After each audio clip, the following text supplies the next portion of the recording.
Sir నమస్తే sir. నమస్తే sir Satyanarayana గారు, ఇప్పుడు మ్యూచువల్ ఫండ్స్కి సంబంధించి ఎలాంటి టెక్నికల్ టెర్మినాలజీస్ ఉంటాయి, అంటే ఎలాంటి అబ్రివేషన్స్ ఉంటాయి, ఏంటి వాటిని మనం ఎంతవరకు తెలుసుకోవాలి అంటారు, అసలు వాటిని ఎంతవరకు అర్థం చేసుకోవాలి మనం ఒక ఇన్వెస్ట్మెంట్స్ చేసేటప్పుడు? ముకుందా జ్యువెలర్స్ తెలంగాణలో మొట్టమొదటి ఫ్యాక్టరీ అవుట్లెట్ మన కొత్తపేటలో ఫిబ్రవరి 14న గొప్ప శుభారంభం. ఓకే, ఇది మంచి ప్రశ్న.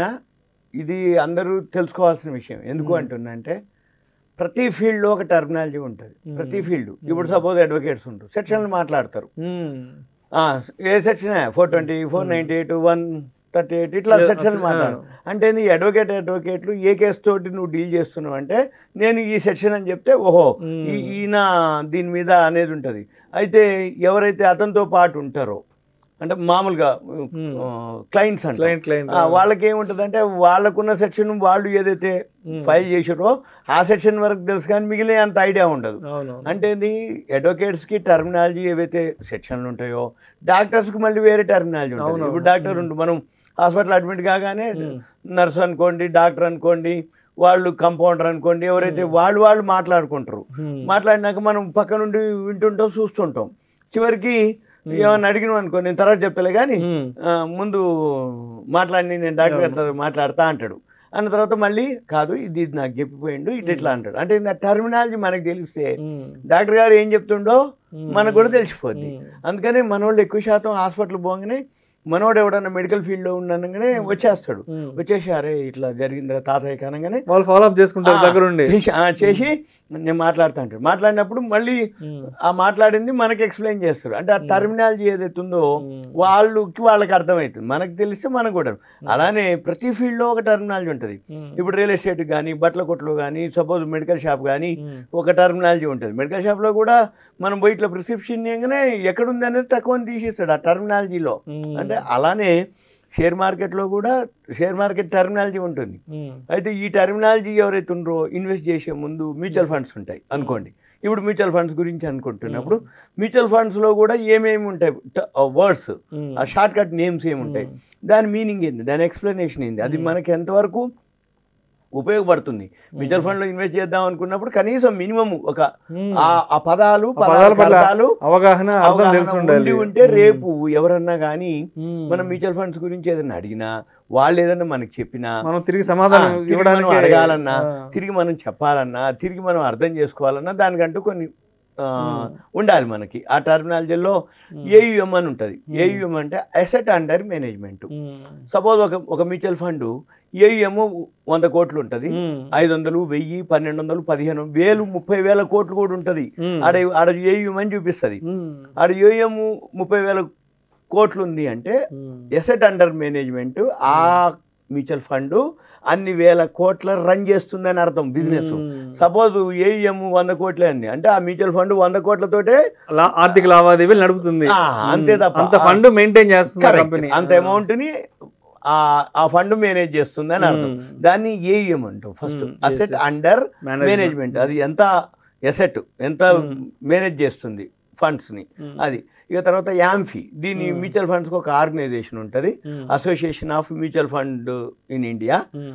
మనము గూగుల్కి వెళ్ళి యాంఫీ అని కొడితే మీకు ఏదైతే ఒక డౌట్ ఉందనుకోండి, సపోజ్ మ్యూచువల్ ఫండ్స్ మనీ అనేవి ఎంత ఉంది అవన్నీ అంటే ఈ యాంఫీ వెబ్సైట్లో డీటెయిల్డ్గా ఉంటుంది. ఇది అది లేదు, ఏదైనా ఉంటుంది. యాంఫీ అంటే అసోసియేషన్ ఆఫ్ మ్యూచువల్ ఫండ్స్కి సంబంధించిన టోటల్ యాంఫీలో ఉంటుంది. అంటే ఒక మ్యూచువల్ ఫండ్ రిజిస్టర్ అంటే ఒక మ్యూచువల్ ఫండ్ డిస్ట్రిబ్యూటర్ దాంట్లో రిజిస్టర్ అవ్వాలి. దానికి సంబంధించిన ఇన్ఫర్మేషన్ ఏదున్నా యాంఫీ వెబ్సైట్లోకి వెళ్ళిపోతే మీకు దొరుకుతుంది. దాంతోపాటు మ్యూచువల్ ఫండ్ ఎగ్జామ్ రాస్తే ఏఆర్ఎన్ నెంబర్ అని ఉంటుంది, అది వాళ్ళు అంటే రిజిస్ట్రేషన్ అయినట్టుగా ఏఆర్ఎన్ నెంబర్ ఒకటి ఇస్తారు. తర్వాత ఏఎంసీ ఉంటుంది, అసెట్ మేనేజ్మెంట్ కంపెనీ. ఈ అసెట్ మేనేజ్మెంట్ కంపెనీ ఏంటంటే దీన్ని రన్ చేసేటటువంటి ఆర్గనైజేషన్ ని ఏఎంసీ అంటారు. ఇప్పుడు ఎస్బీఐ కానీ, సుందరం కానీ, హెచ్డిఎఫ్సి, ఎల్ఐసి ఇవన్నీ ఏఎంసీలు అంటారు. ఏఎంసీలు అంటే వాళ్ళు ఆర్గనైజేషన్లు అన్నమాట.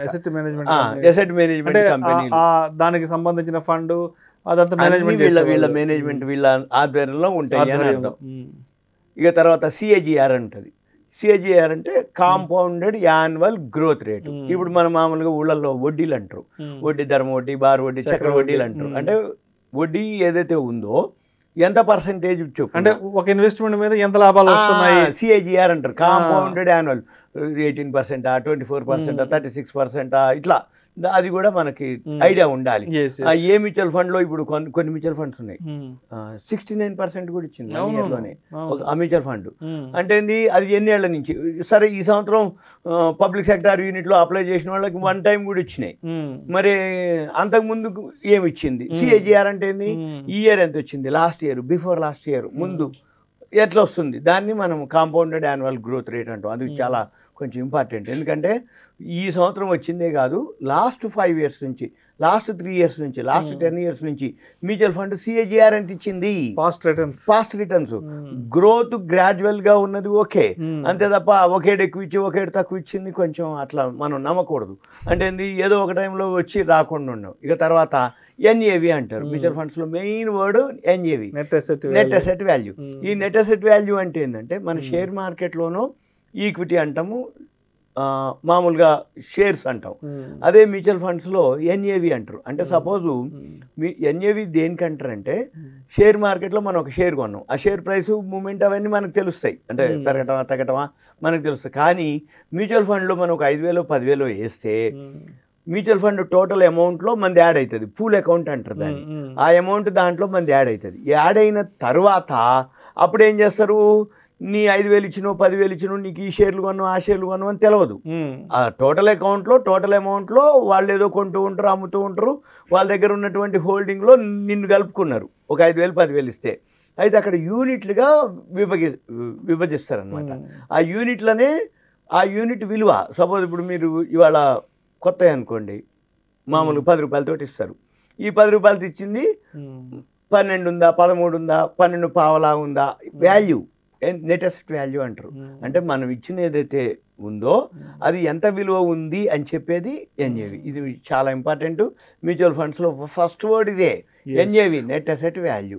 తర్వాత ఇంకా నెక్స్ట్ వచ్చి న్యూ ఫండ్ ఆఫర్ ఉంటుంది, కొత్త ఎన్ఎఫ్ఓ. ఎన్ఎఫ్ఓ అంటే 10 రూపాయలతోటే వస్తాయి. ఏ ఎన్ఎఫ్ఓ అయినా 10 రూపీస్ తోటే ఉంటుంది. ఇక మనం ఏం చూడాలి, మ్యూచువల్ ఫండ్లో ఇన్వెస్ట్ చేసేటప్పుడు రోజు, అంటే ఎగ్జాంపుల్ ప్రతి వారం శుక్రవారం వస్తే సినిమాలు ఎట్లయితే వారం రిలీజ్ అవుతుంటాయో, వారం 5 10 4 అయితే మరి అన్ని రిలీజ్ అయినాయి, అన్నీ మంచిగా ఉంటాయి, ఆ సినిమాలు బాగుండవు. అలానే మనము మ్యూచువల్ ఫండ్ వెబ్సైట్లోకి వెళ్ళి మనీ కంట్రోల్కి వెళ్ళి మ్యూచువల్ ఫండ్స్ అని క్లిక్ చేస్తే కంటిన్యూగా ఎప్పుడు మ్యూచువల్ ఫండ్స్ ఎన్ఎఫ్ఓలు ఉంటూనే ఉంటాయి కంటిన్యూగా. అయితే మనం ఏం చేయాలి, ఏ ఎన్ఎఫ్ఓ మ్యూచువల్ ఫండ్, ఏ కంపెనీది, సెక్టార్ ఏంటిది, ఆ మ్యూచువల్ ఫండ్ ఎందుకు దేంట్లో కొత్తది వస్తుంది అనేది మనం ఒకటి అబ్జర్వ్ చేయాలి. అది న్యూ ఫండ్ ఆఫర్. అవన్నీ 10 రూపాయలతోటే ఉంటాయి, వాటిని ఎన్ఎఫ్ఓ అంటారు, న్యూ ఫండ్ ఆఫర్. అదొకటి చెక్ చేసుకోవాలి. వీటితో పాటు ఎఫ్ఎంపి ఉంటుంది, ఫిక్స్డ్ మెచ్యూరిటీ ప్లాన్స్. ఈ ఫిక్స్డ్ మెచ్యూరిటీ ప్లాన్స్ ఏంటంటే కొన్ని మ్యూచువల్ ఫండ్స్లో ఇప్పుడు దీంట్లో 2 ఉంటాయి, open ended, close ended. Open ended అంటే మన దగ్గర బ్యాంక్ అకౌంట్ మాదిరి సేవింగ్స్ అకౌంట్, ఇవాళ మనకు ఆడ 5,000 ఉన్నాయి, డిపాజిట్ చేయొచ్చు, మళ్ళీ కావాలనుకుంటే తీసుకోవచ్చు. అంటే మనం ఎస్బీఐ అకౌంట్లో ఎన్నిసార్లు అయినా వేసి ఎన్నిసార్లు అయినా తీస్తామో అది ఓపెన్ ఎండెడ్ ఫండ్, అంటే మనం వేయొచ్చు తీయొచ్చు. క్లోజ్ ఎండెడ్ ఫండ్ ఉంటుంది. ఇంకా క్లోజ్ ఎండెడ్ ఫండ్ అంటే క్లోజ్ అయిపోద్ది, ఇక నువ్వు మనం వేసినావు అంటే కొన్నాళ్ళ పాటు క్లోజ్ చేసి ఉంచాలి, దాన్ని క్లోజ్ ఎండెడ్ అంటారు. ఇప్పుడు ఇది కూడా ఫిక్స్డ్ ఎఫ్ఎంపి అంటే ఫిక్స్డ్ మెచ్యూరిటీ ప్లాన్స్. అంటే మనం ఏం చేసిన తర్వాత మెచ్యూర్ అయ్యేంత వరకు కొంత టైం ఫ్రేమ్.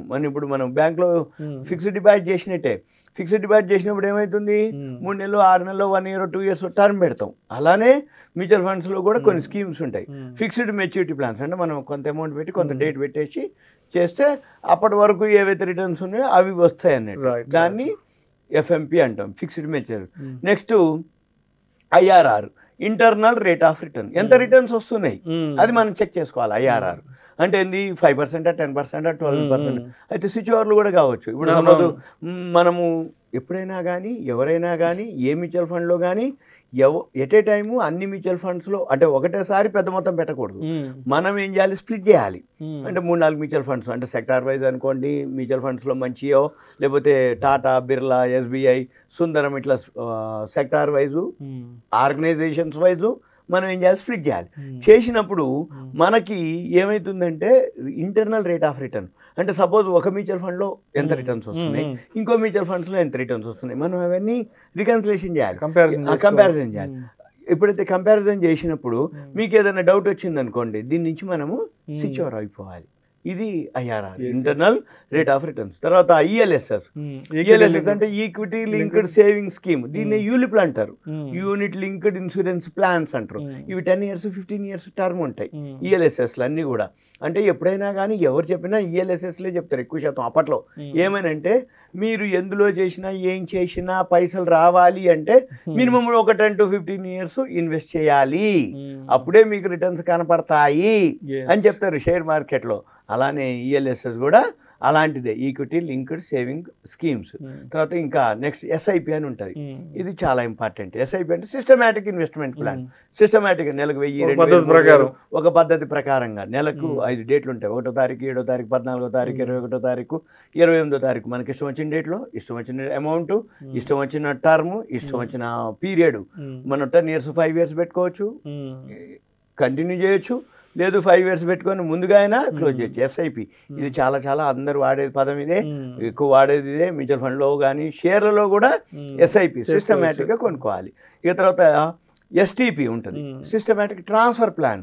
అంటే ఏంది, మనం కొనుక్కోవడం ఒక పద్ధతి, ట్రాన్స్ఫర్ కూడా ఎస్టీపీ సిస్టమేటిక్ ట్రాన్స్ఫర్ కూడా చేసుకుంటూ పోవచ్చు. ఇకపోతే ఎస్డబ్ల్యూపీ ఉంటుంది, సిస్టమేటిక్ విత్డ్రాల్ ప్లాన్. ఇది గమనించాలి ఇన్వెస్టర్లు. ఎస్ఐపి యూత్ ఏజ్లో అంటే చిన్న ఏజ్లో ఎంప్లాయ్మెంట్ అంటే జాబ్ అదే ఎడ్యుకేషన్ అయిపోయి జాబ్ రాగానే ఎస్ఐపిలో ఉండాలి. ఎస్డబ్ల్యూపీ ఎవరికి తెలుసా, రిటైర్మెంట్ అయిపోయింది, పెద్ద మొత్తం వచ్చింది, పెద్ద మొత్తం వచ్చిన ఆయనకి పెన్షన్ ఉంటుంది, లేదు ఖర్చులు ఉంటాయి, వాళ్ళకి ఇన్కమ్ ఉండదు. వాళ్ళ పెద్ద మొత్తం 1 crore 50 lakhs 20 lakhs సమ్ పెద్ద మొత్తం తీసుకుపోయి ఒక మ్యూచువల్ ఫండ్లో వేసి ఎస్డబ్ల్యూపీ నాకు నెలకు ఒక 50,000 కావాలి, మా ఇంటి ఖర్చులకు ఒక 40,000 కావాలి, 1,00,000 రూపాయలు కావాలి, నాకు పెన్షన్ ఒక 30,000 వస్తుంది, ఇంకొక 40,000 ఖర్చులు కావాలి. అప్పుడు మేము ఎక్కడికైనా పుణ్యక్షేత్రాలు కానీ ఎక్కడికైనా పోవాలంటే ఫండ్స్ కావాలి. ఉన్న 1 crore బ్యాంకులో పెట్టి తీసుకోలేరు. కాబట్టి వీళ్ళు ఏం చేస్తారు, మ్యూచువల్ ఫండ్లో వేసి సిస్టమేటిక్గా నెలకు నాకు ఒక 50,000 60,000 విత్డ్రాల్. కానీ గమనించవలసింది ఒకటే ఇక్కడ, సిస్టమేటిక్ విత్డ్రాల్ ప్లాన్లో మీ పైసల్లోంచే ఇస్తారు. సపోజ్ మీరు ఒక 1 crore వేసారు, మీకు ఒక 50,000 నెలకు కావాలి, ఓకే అని టిక్ పెడతారు, నెలకు 50,000 ఇస్తారు. సపోజ్ ఈ నెల మీకు 1,00,000 రూపాయలు వచ్చింది, సపోజ్ మ్యూచువల్ ఫండ్లో రిటర్న్స్ మీకు 50 ఇస్తే 50 అక్కడ ఉంటాయి. సపోజ్ ఈ మంత్లో అదే మ్యూచువల్ ఫండ్లో మీకు రిటర్న్స్ రాలేదు అసలు, కానీ మీ అకౌంట్లోంచే ఇస్తారు 50,000. అంటే ఏంటిది, సిస్టమేటిక్ విత్డ్రాల్ ప్లాన్ ఏదైతే ఉందో మన పైసలు అక్కడ కుములేటివ్ అవుతుంటుంది. ప్రాఫిట్ వస్తే కుములేటివ్ అవుతుంది, లెస్ అయితే మైనస్ అవుతుంది. మామూలు బ్యాంక్ అకౌంట్ మాదిరే ఉంటుంది సిస్టమేటిక్ విత్డ్రాల్ ప్లాన్. కానీ చాలామంది ఏం చెప్తారు, ఏం కాదండి మీరు మ్యూచువల్ ఫండ్లో వేస్తే మీరు ఎంత కావాలంటే అంత 50,000 70,000 తీసుకోవచ్చు, మీ పైసలు మీకే ఉంటాయి అని అంటారు. కాదది, అదొకటి గమనించాలి. ఇది ఇక నెక్స్ట్ లాస్ట్ XIRR ఉంటుంది, extended internal rate of return. ఎంత రిటర్న్స్ వస్తున్నాయి అనేది కూడా ఒకసారి ఇంటర్నల్ ఎక్స్టెన్షన్, అది ఎక్స్టెండ్ రిటర్న్స్ అవి ఒకటి కొంచెం మ్యూచువల్ ఫండ్స్లో ఇవన్నీ చేసుకుంటే mutual fund safe, mutual fund safety, mutual fund కొంచెం ఐడియా కోసం మనం ఏదైనా ఉంటే సిక్యూర్ అవ్వటం. ఇది సింపుల్గా ఇదంతా కూడా ఒక అవేర్నెస్ మ్యూచువల్ ఫండ్స్ గురించి information. Thank you sir. Thank you.